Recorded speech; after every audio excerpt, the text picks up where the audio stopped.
Hello, welcome to my channel, Health Hinge with Dr. Oduor. This podcast is your trusted hub for practical health education, disease prevention, and evidence-based medical insights. Here, I break down health topics in a simple, relatable way, from healthy living and lifestyle diseases to mental health, nutrition, and modern medical care. No medical jargon, no fear mongering, just clear conversations that help you understand your body and make better health decisions. Today's segment is about daily routines to control blood pressure. High blood pressure doesn't usually cause symptoms, but over time it can damage the brain and kidneys. The good news is that simple daily routines can make a big difference. For instance, in today's life, there are those daily habits that if somebody is doing regularly, the blood pressure, especially those already diagnosed, will help control the blood pressure well. And that helps in protecting someone's long-term health. Some of the measures or the routines that someone can do is, for instance, the morning routine. This would involve someone starting their day calmly. How does that become practical?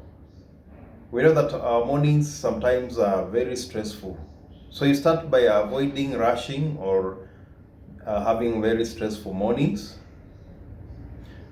And that can be realized by taking a few deep breaths before starting the day. You make it somehow a habit where you're just taking deep breaths in the morning before you start the day.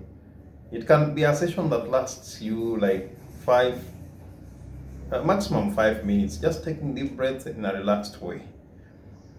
The second way of going about it is taking medication as prescribed, and blood pressure medication is taken at the same time daily without failure. So you can set time, that specific time. Make sure that you do not skip doses even when you feel well. And also, the third measure that you can practice is watching salt intake early, avoiding adding extra salt to any food you are taking. But the morning routine, now we're talking about breakfast. Do not add or do not take meals that you are adding salt during that breakfast. So be cautious with the processed foods. In your breakfast, don't do processed foods. Some of the dietary routines, you need to choose heart-friendly foods, and this includes increasing fruits and vegetables in your diet, eating whole grains and lean proteins. Also include potassium-rich foods like beans, greens, and bananas.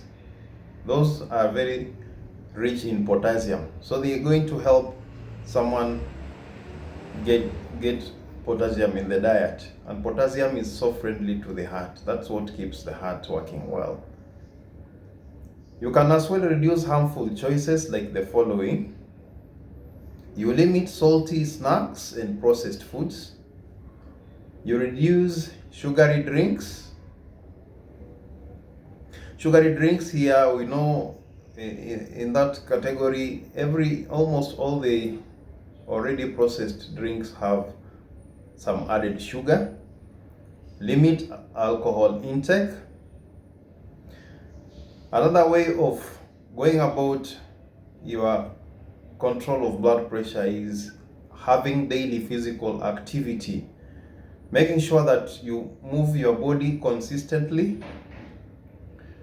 How do you actualize that? At least aim 30 minutes of walking most of the days, and that can be, where possible, if you are in a high-rise building, use stairs instead of the elevators. And then also, if you're working in an office, avoid the habit of sitting for long periods. And to crown it all, you'll have to manage stress. If you have high blood pressure, stress management is the first thing that you need to have control over. And some of the practices that are there in managing stress, some of the very practical ways is practicing deep breathing or just meditation. For those people who do yoga, they know that so well. Engage in activities like prayer, relaxation, or just quiet time. And evening routines can include like prioritizing sleep. Aim for 7 to 8 hours of sleep daily. Avoid screens before bedtime. Then also make sure that you are monitoring your blood pressure, especially at home. So always check your blood pressure if advised by your doctor, and keep the record so that when you have those visits to the hospital, daily blood pressure readings can be tracked so well, so that better decisions can be made. Looking at blood pressure in detail, there are those mistakes that are very common, and these are some of the common mistakes to really avoid if you are hypertensive or if you have high blood pressure. Never stop medication without medical advice. That is the first common mistake people do when they have been diagnosed with blood pressure. Another important common mistake that people do is relying on herbal remedies alone. That is the mistake number 2. Mistake number 3 is ignoring follow-up appointments, or just picking medication without going to have a consultation and have necessary checkups. Mistake number 4 is assuming blood pressure is controlled because you feel well. That's how people ruin proper management of blood pressure. In a nutshell, managing blood pressure is not about perfection. It's about consistency. You need to have small, healthy routines practiced daily can protect your heart and improve your quality of life. I want to end this session at that juncture, and at this point I want to tell you that you can subscribe to this channel for trusted health content. Leave your questions in the comments section, and I will see you in the next video. Thank you for watching.